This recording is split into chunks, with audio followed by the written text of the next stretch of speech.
How can life be what you want it to be? You're frozen when your heart's not open. You're so consumed with how much you get.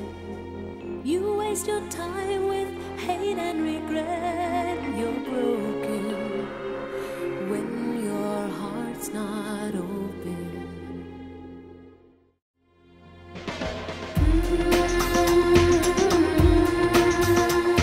If I could melt your heart,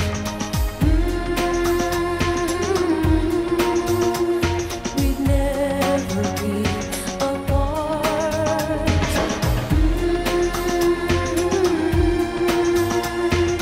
Give yourself to me.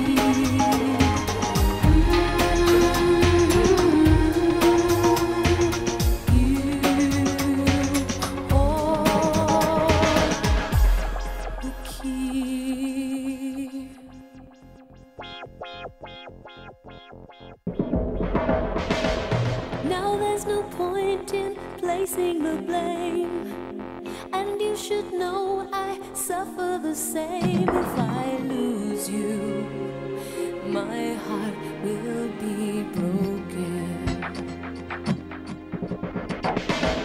Love is a bird, she needs to fly. Let all the hurt inside of you die. You're frozen when your heart's not open.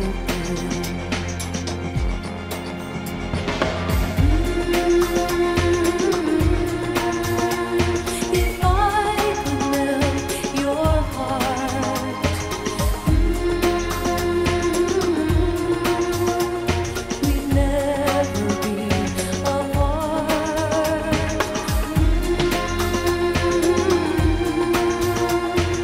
Give yourself to me.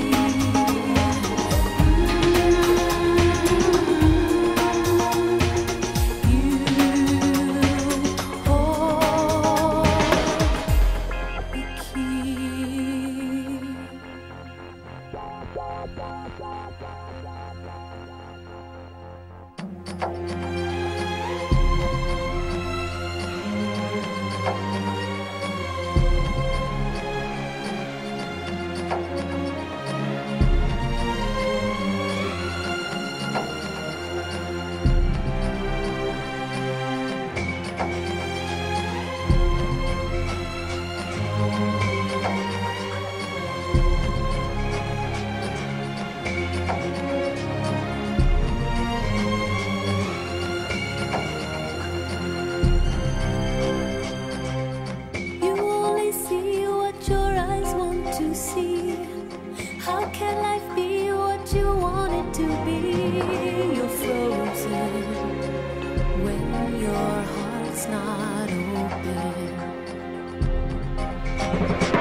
agora a gente vai ver a 5ª reportagem da nossa série especial sobre os biomas do Brasil. O Alexandre falou aí no Cerrado, as belezas e os problemas do Cerrado, a savana brasileira.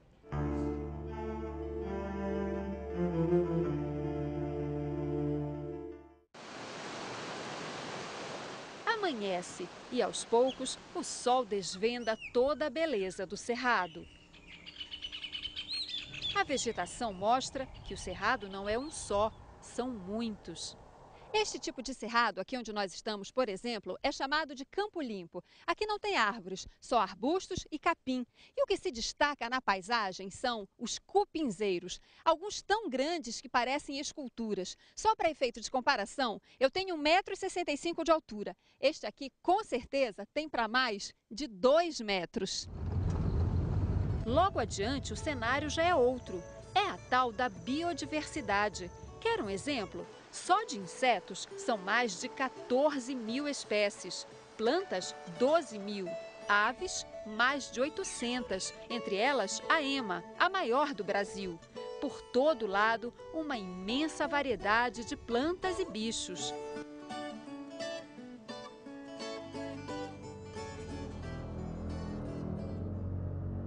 O Cerrado já ocupou 23% do território brasileiro em 13 estados e no Distrito Federal. Hoje, quase metade da área original foi devastada, segundo o governo. A ameaça vem das lavouras e da pecuária, que desde a década de 70 avançam sobre a vegetação nativa. Menos de 3% do Cerrado tem proteção legal, como o Parque Nacional das Emas, no sul de Goiás. As imagens de satélite mostram o que aconteceu em volta do parque. Hoje, uma ilha cercada de plantações por todos os lados. O que o satélite vê lá de cima pode ser constatado com facilidade aqui embaixo. As lavouras, como essa de milho, praticamente encostam na cerca de proteção do parque. Como a situação chegou a esse ponto? Uma das explicações está no desrespeito à lei. O Código Florestal determina que nas regiões de cerrado, os proprietários rurais mantenham uma área de no mínimo 20% das fazendas com vegetação nativa. É a chamada reserva legal. Só que a maioria dos fazendeiros, não só desta região, como em quase todo o cerrado, simplesmente não cumpre a lei. Há um ano, o IBAMA e o Ministério Público Federal começaram um programa para regularizar a situação. Os proprietários rurais que se comprometerem a recompor a reserva legal ficam livres das multas. A receptividade ela vai acima dos 70%, né? E muitos estão fazendo inclusive o convencimento dos seus vizinhos para que adentre, né, nesse processo de negociação que nós abrimos. A busca pelo equilíbrio é fundamental. Mais de 20% do PIB brasileiro, a soma de tudo que é produzido pela economia do país, saem do Cerrado. Este casal vive na prática a tentativa de conciliação. Zilmar queria aproveitar cada pedaço da terra para plantar. O objetivo é ganhar dinheiro, na realidade, né? Você vem, desmata, imaginar em produzir. Já a Maria Otília é entusiasmada com o reflorestamento. A reserva legal pode ter uso comercial, com a venda de frutas, por exemplo. Você tem que ter o equilíbrio financeiro, porque senão vira utopia, né? Além do que se vê, quando o cerrado é desmatado, perde-se também o que está escondido. O cerrado é uma caixa d'água. Aqui estão localizadas nascentes de importantes bacias do país, como a do Rio São Francisco, do Pantanal e até a Amazônica. Um bom exemplo de como o cerrado pode ser usado sem ser destruído, quem nos dá é o seu Clóvis. Anos atrás, desempregado, ele teve a ideia de fazer picolé de tudo que é fruta do cerrado. A gabiroba, a cagaita, a mangaba, o murici, araticum, saputá. Deu tão certo que hoje já são 3 fábricas com 92 empregados. Quem tem um cerrado hoje tem uma mina de ouro e diamante, porque a riqueza do cerrado hoje é coisa incalculável.